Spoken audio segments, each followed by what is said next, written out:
Are you done? Yes. It will take me a moment to reinflate. Fine, just keep it down.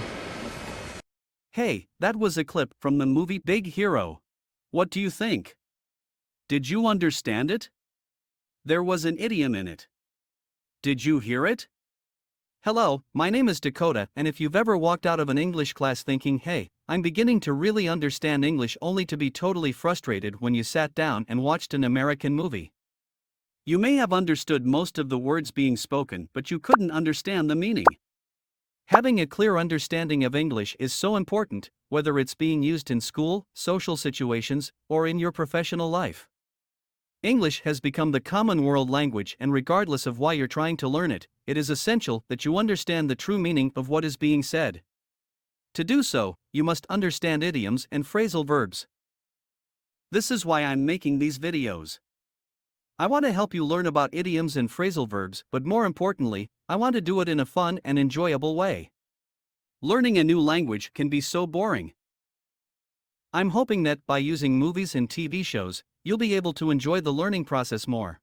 There will be 7 idioms or phrasal verbs examined in each of these videos, and there will be an initial series of videos analyzing about 100 idioms and phrasal verbs. The number of these phrases will quickly ramp up to more than 1,000 idioms and phrasal verbs as more videos are uploaded. These videos would be great for teachers as well. So sit back and relax, and let's learn about idioms and phrasal verbs.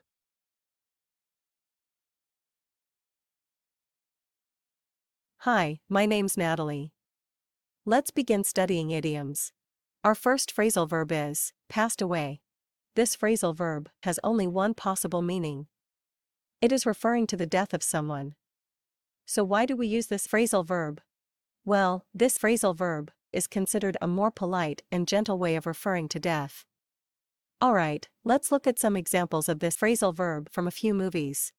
We've been waiting for that last one. Excuse me, sir? Are you the one who brought the old man in? Mm-hmm. How's he? Well, he just passed away.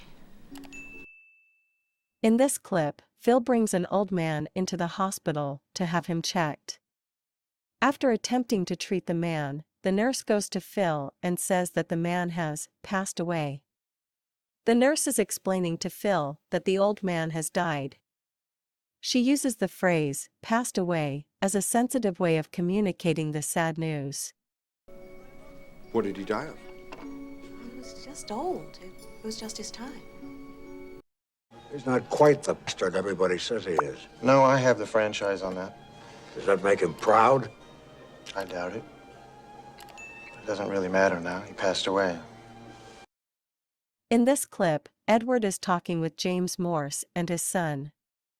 After James refers to Edward's father, Edward tells James that his father has passed away. Edward is obviously talking about his father's death, and James apologizes for bringing up the subject of his father.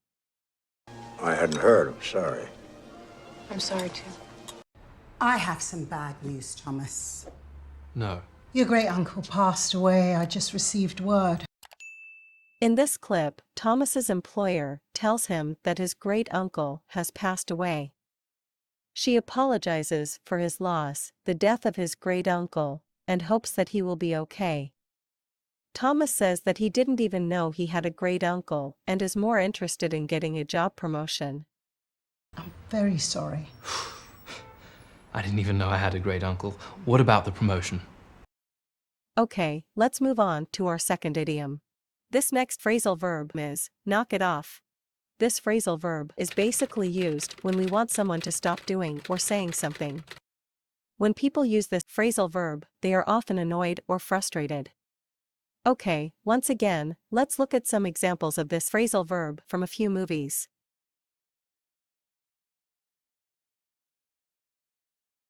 I saw your big finisher on the news. Nice smooch, lover boy. Ixnay on the SK, man. That's private. It's private. Private? The entire reef saw you do it. Hey, whoa, somebody's in a bad mood. Come on, Ange. Let me see the smile. Show me the smile, baby. Knock it off. In this clip, Angie is expressing her anger with Oscar about him kissing another woman. Oscar is trying to calm her and asks her to smile. Angie doesn't like this and says, "Knock it off." When she says this phrase, she is telling him to stop trying to ignore the fact that she is very angry. What has gotten into you? First, I'm gonna slice its hindquarters into sections. I'm gonna put the white meat in one pile and the dark in another. Hey, knock it off! I'm starving! Next, the shoulders. Occasionally tough, but extremely juicy. I told you to knock it off! In this clip, one of the saber-toothed tigers is talking about separating the meat he is hoping to get after killing a mammoth. The larger tiger tells him to knock it off because it only makes him feel more hungry. The larger tiger says this phrase because he wants the smaller tiger to stop talking about food. They start to argue, and the boss of the tigers also says, "Knock it off."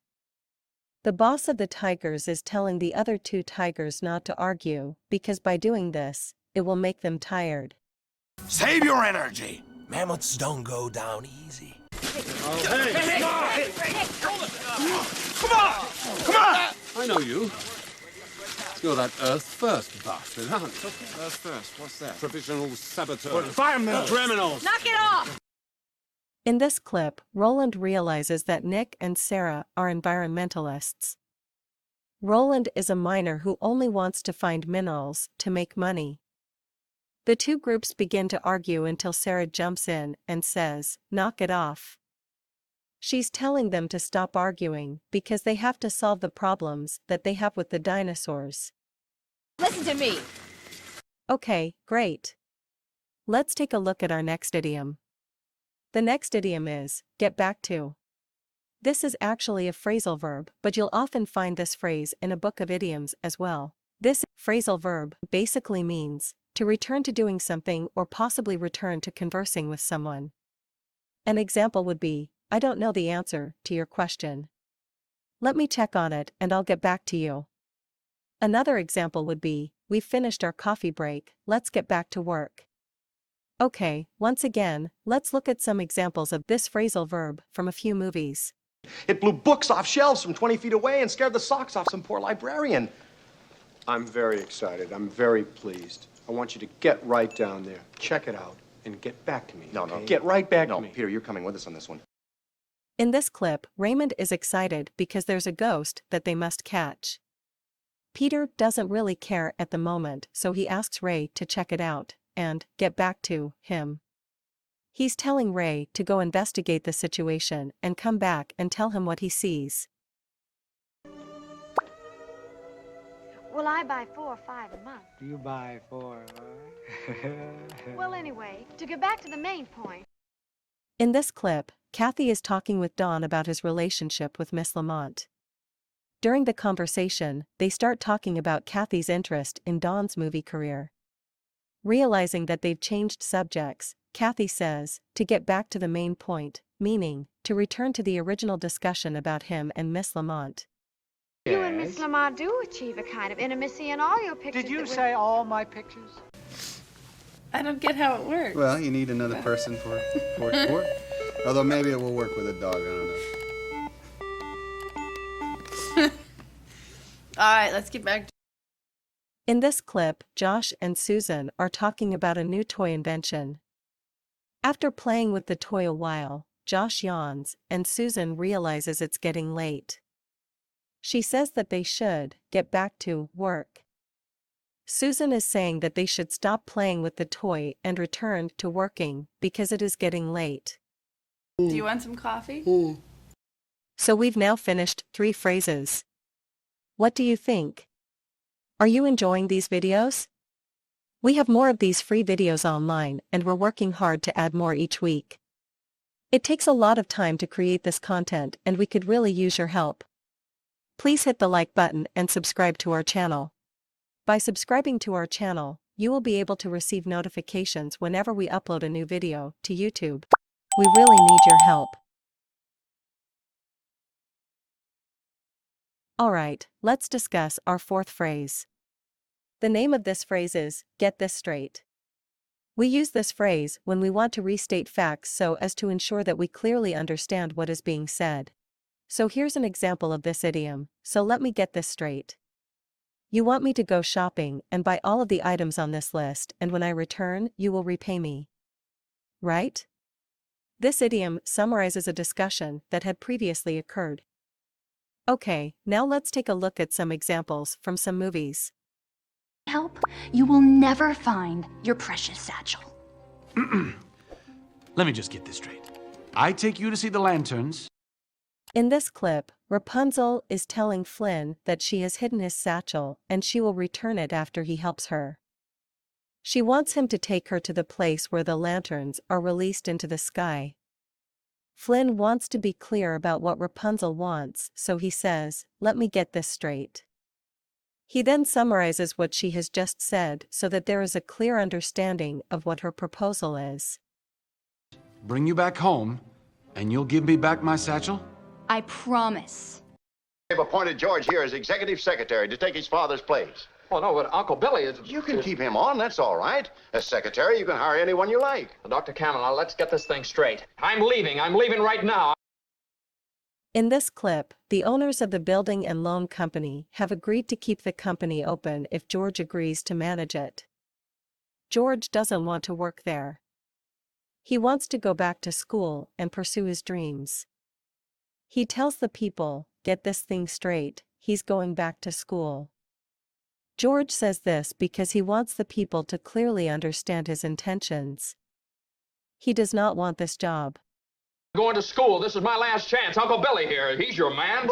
And the godless witch was miserably burnt to death.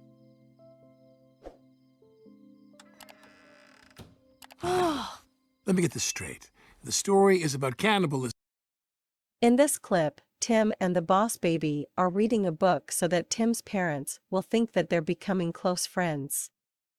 The boss baby becomes interested in the children's book and says, "Let me get this straight."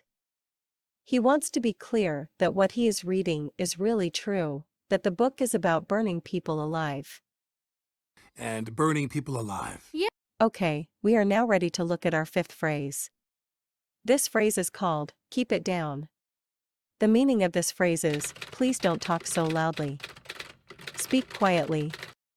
An example of this phrase can often be heard in a library where someone might say, "You're being too loud. Please keep it down. Other people are studying." Okay, now let's look at some examples from some movies.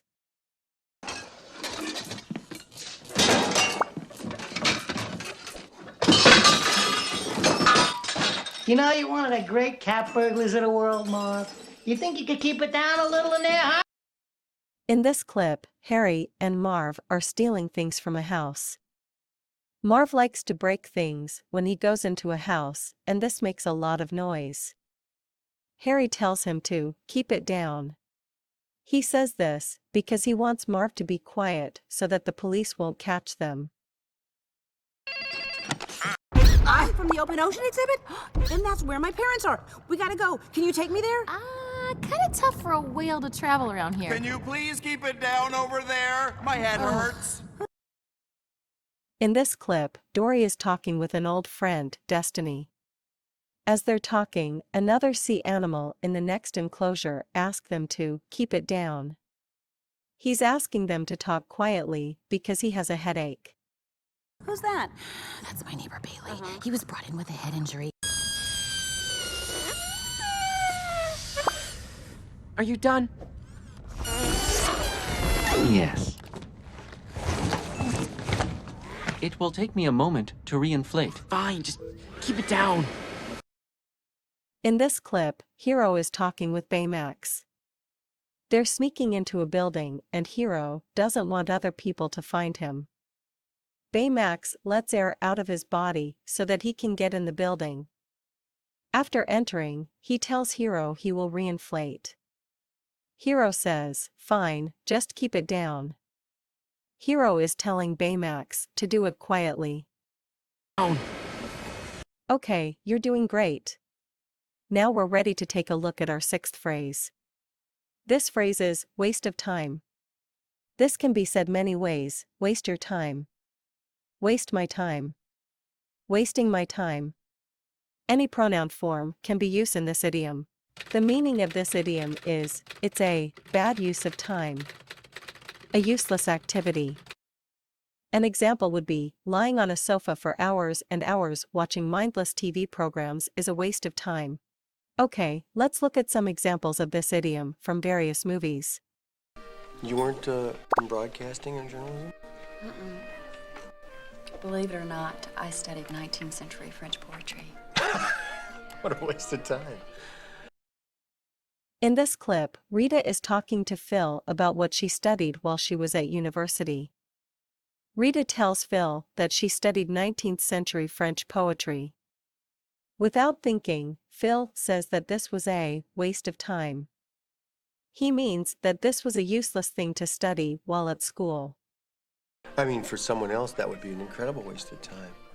I don't mind if you don't like my manners. I don't like them myself. They're pretty bad. I grieve over them long winter evenings, and I don't mind you ritzing me or drinking your lunch out of a bottle. But don't waste your time trying to cross-examine me.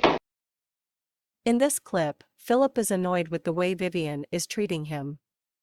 He tells Vivian to not waste her time asking the kinds of questions that she had been asking.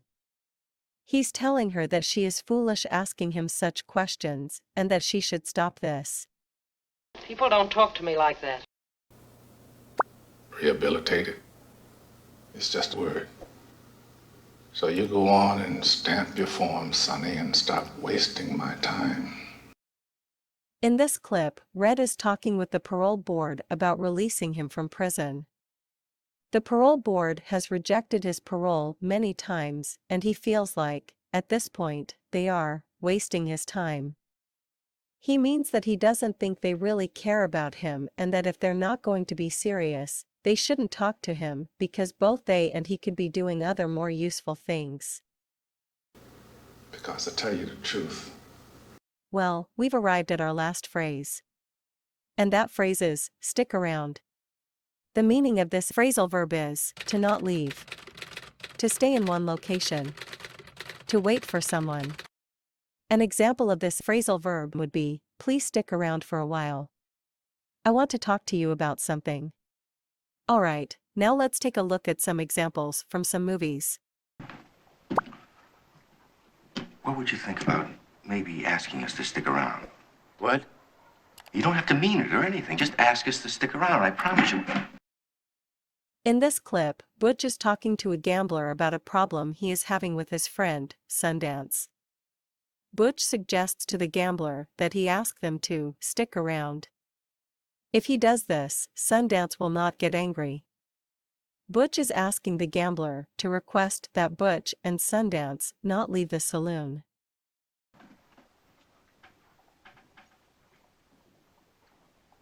I don't blame you. Well, you're welcome to come with, but I don't know how exciting you're gonna find the laundromat. I gotta run some errands. Oh. But think about what you want, and I will stick around just for you. In this clip, Lily is just about to go home for the day, but she tells Baby that she will stick around just to take care of him. She is telling him that although she is about to go home, she will stay and take care of him because she likes him. She thinks he is special. Coffee? Please. Mine sounds great. June? Could you do me a favor? Just stick around here. It's better. In this clip, Roy is talking to June about going to dinner together. After agreeing to having dinner at 9 p.m., Roy asks June to stick around the hotel until 9 p.m. He wants her to be safe. Roy is asking June to not leave the hotel because he's worried about her safety. Oh yeah, of course. Okay, that was great. We've finished all of the phrases. Congratulations, you've completed the video. I hope that you will now understand these phrases when you hear them in the future. Now, for anyone that would like to test themselves to check their comprehension, I've included a series of multiple-choice questions for you to answer. Please note that the video plays a little fast, but you can stop the video at any time to consider your answers. Good luck!